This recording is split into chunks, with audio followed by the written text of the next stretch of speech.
बिस्मिल्लाहिर्रहमानिर्रहीम, अस्सलाम वालेकुम। Welcome to cooking inside the kitchen. और आज किचन में जैसे आप देख रहे हैं बड़ा मज़ेदार सा हमने आलमंड केक तैयार किया है, जैसे हम बेकरी से खरीदते हैं। तो प्लीज़ मेरी रेसिपी को फुली वॉच कीजिएगा और चैनल को सब्सक्राइब करना मत भूलिएगा अगर आप चैनल पे नए हैं।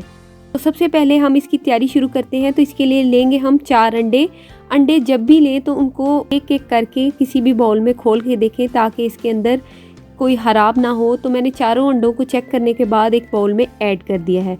अब हम इसे अच्छे तरीके से बीट करेंगे। पहले हम स्लो स्पीड पे इसे बीट करेंगे और फिर हाई पे करेंगे।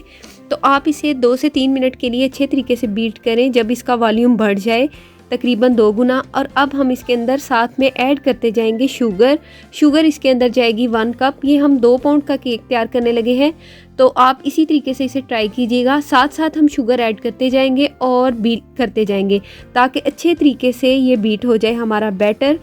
तो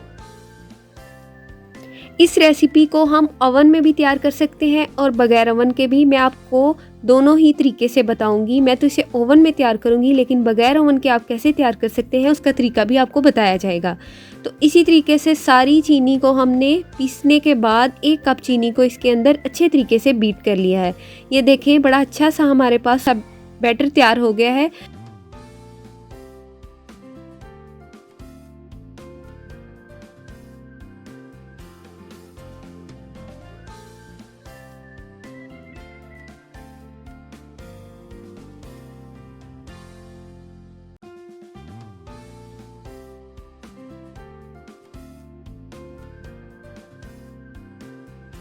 अंडे और चीनी का बैटर बहुत ही फोमी सा हो गया है। तो अब हम इसके अंदर ऐड करेंगे रिफाइंड ऑयल। कोई भी कुकिंग ऑयल ले लें, रिफाइंड ऑयल।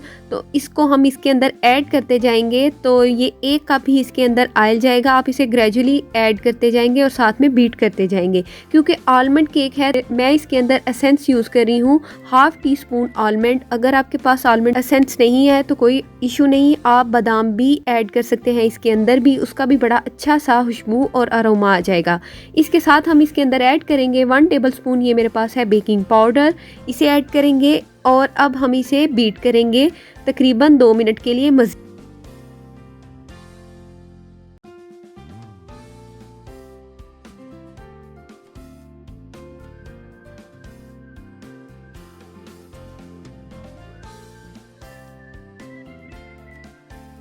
अब हम लेंगे प्लेन फ्लोर। ये मेरे पास है 1.25 कप।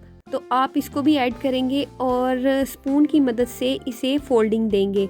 ठीक है, अच्छे तरीके से आपने इसकी फोल्डिंग देनी है और क्विकली देंगे ताकि इसके अंदर बबल्स नहीं बने। और अच्छा सा एक बैटर तैयार कर लेंगे। इसे मिक्स करने के बाद ये आप देखें बड़ा अच्छा सा मेरे पास केक का बैटर तैयार हो गया है। इसकी कंसिस्टेंसी कुछ इस तरीके से होनी चाहिए। तो अब मैं आपको चेक करवाती हूँ। इस तरीके से इसकी कंसिस्टेंसी होनी चाहिए। तो अब लेंगे हम मोल्ड। केक के लिए कोई भी शेप ले सकते हैं। पहले मैंने इसके ऊपर बटर पेपर लगाया है, ऊपर बटर अच्छे तरीके से ग्रीस किया है और अब इस तरीके से हम आलमंड लगाएंगे। एक चीज़ का ख्याल रखें, जब भी आलमंड का ये वाला केक आप ट्राई करें तो अच्छे तरीके से बटर को ग्रीस करें ताकि अच्छे से ये स्टिक हो जाए इसकी पैंदे में। और पिसे हुए बादाम भी मैंने ऐड किए थे और इसी तरीके से डस्ट करने के बाद जो बचे हैं वो मैंने बैटर में ऐड कर दिए हैं, ज़ाया नहीं करेंगे। तो अब हम इसे ऐड कर देंगे सारे बैटर को इस मोल्ड में और इसकी थोड़ी सी टैपिंग करेंगे। इसकी टैपिंग करेंगे। ये देखें केक बिल्कुल तैयार है। अब मैं 180 डिग्री पे 20 to 25 मिनट्स तक इसे बेक करूँगी। और देखें माशाल्लाह से केक बिल्कुल तैयार है। हम आपको चेक करके भी बताएंगे। तो अगर आपके पास ओवन नहीं तो कोई इशू नहीं, आप किसी बड़े से देगचे में इस स्टीमर को रखें और हाई फ्लेम पे पहले आपने तकरीबन 10 मिनट के लिए इसे बेक करना है। उसके बाद आप बिल्कुल लो फ्लेम पे 15 मिनट्स के लिए बेक करें। इंशाल्लाह आपका बहुत अच्छा केक तैयार होगा। तो अब हम इसे निकालते हैं और आपको दिखाते हैं कि किस तरह का केक हमारे पास तैयार हो चुका है। तो अब हम इसका कवर उतारेंगे। मज़े का केक आप देखें बिल्कुल तैयार है और माशाल्लाह बहुत ही मज़े का बना है। ये टी टाइम केक है, आप इसे एंजॉय कर सकते हैं। और इसके ऊपर हम अब लगाएंगे हनी।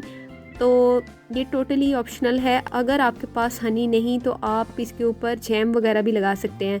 तो इसके ऊपर हनी लगाएंगे और इसे अच्छे तरीके से स्प्रेड करेंगे ताकि हनी का एक अच्छा सा आलमंड के साथ टेस्ट आए। और हमारे पास केक तैयार है। यकीनन आपको ये रेसिपी ज़रूर पसंद आई होगी। अगर पसंद आए तो प्लीज़ चैनल को सब्सक्राइब करना और लिंक को शेयर करना मत भूलिएगा फैमिली और फ्रेंड्स में। रेसिपी से रिलेटेड कुछ भी पूछना हो तो मेरे चैनल पे आप मुझसे पूछ सकते हैं। रेसिपी पसंद आए तो प्लीज़ इसे लाइक कीजिएगा। फिर मिलेंगे एक अच्छी सी रेसिपी लेके, तब तक के लिए अपनी दुआओं में याद रखिएगा। अल्लाह हाफिज़।